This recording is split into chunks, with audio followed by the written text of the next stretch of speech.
What's up, 3FLP?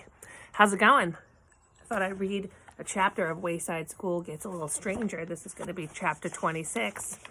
Yeah, I'm wearing the same sweatshirt I've worn in a lot of my videos. Listen, things are getting rough around here. Coming at you from my porch today. Look at my cool shark. Isn't he so fun? He's awesome. I love him. Guess where I got him? Savers. Chapter 26. Never laugh at a shoelace. This is a shoelace, said Mac. Everybody laughed. Mac was standing at the front of the room, holding his shoelace in his hand. He felt like a fool. What a fool, said Allison. It all started a minute earlier when Miss Nogard asked, who has something to share for show and tell? But first you should know something about Mac. Mac's favorite subject in the whole world was show and tell. He loved it, especially when he was the one doing the showing and telling. He often looked through garbage cans on his way to school in search of stuff to show and tell about. Once he found a real gushy love letter. It was covered with something that looked like peach slime, but that wasn't what made it gushy. The gushy part was what was written in the letter. Mac read it to the class with lots of feeling. So when Miss Nogard said, who has something to share for show and tell, Mac reacted without thinking. His arm shot up like a rocket till he almost jumped out of his seat. "Ooh, ooh," he groaned. Then he remembered something. I didn't bring anything for show and tell. Miss Nogard heard him. Before he lowered his hand, she called on him. And that was how he ended up with a shoelace dangling from his hand like a dead worm. It came from my sneaker, he said. He took off his shoe and held it up, too, next to his shoelace. See, you stick the laces through the little holes here, then tie it in a bow, and that keeps it from falling off your foot. Duh, said Dana. We know what a shoelace is, said Paul. I've been tying my shoes since I was 2 years old, said Joe.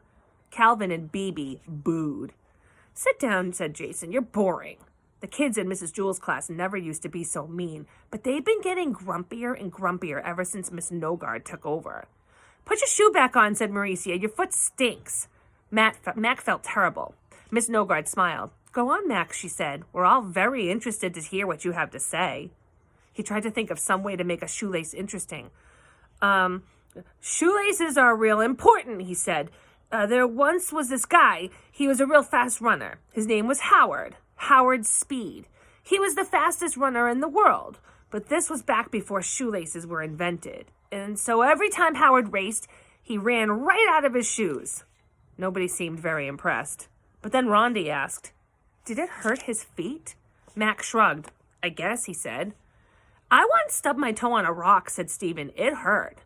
Yeah, and you didn't run as fast as Howard Speed, said Mac. He ran so fast that if he kicked a rock, it would break his toe. Did he have blisters? Asked Todd. Mac smiled. Man, he had the biggest blisters you ever saw in your whole life. Bleeding blisters. Ooh, Joe and John said together. With pus oozing out, said Mac. Oh, gross, said Dana, wide-eyed.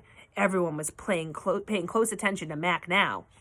Wherever Howard went, said Mac, he left a trail of bloody footprints. Cool, said Terrence. And so they had to invent something to keep Howard's sneakers on his feet, said Mac. First, they just tried nailing his shoes to his feet. Yowza, Bebe exclaimed. Why didn't he just use Velcro, said Jason. Howard lived in Africa, explained Mac. Velcro trees only grow in Australia. So they then tried gluing his shoes to his feet, and that seemed to work. But then, whenever he took off his shoes, like to take a bath or something, he'd peel off a layer of skin. Yuck-ola, screamed Allison. But finally, Thomas Edison invented the shoelace, and Howard never ran out of his shoes again. Did he win all his races after that? Asked John.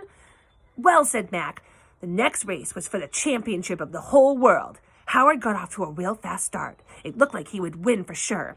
But shoelaces were still a new invention, and Howard wasn't quite used to them yet. Right before he reached the finish line, his shoelace came untied. He tripped over it and fell flat on his face. He broke his nose, lost all his teeth, and had 2 black eyes. Wow, said all 3 Erics together. So remember, said Mac, as he held his shoelace high in the air, never laugh at a shoelace. Everyone applauded. Woo! Woo!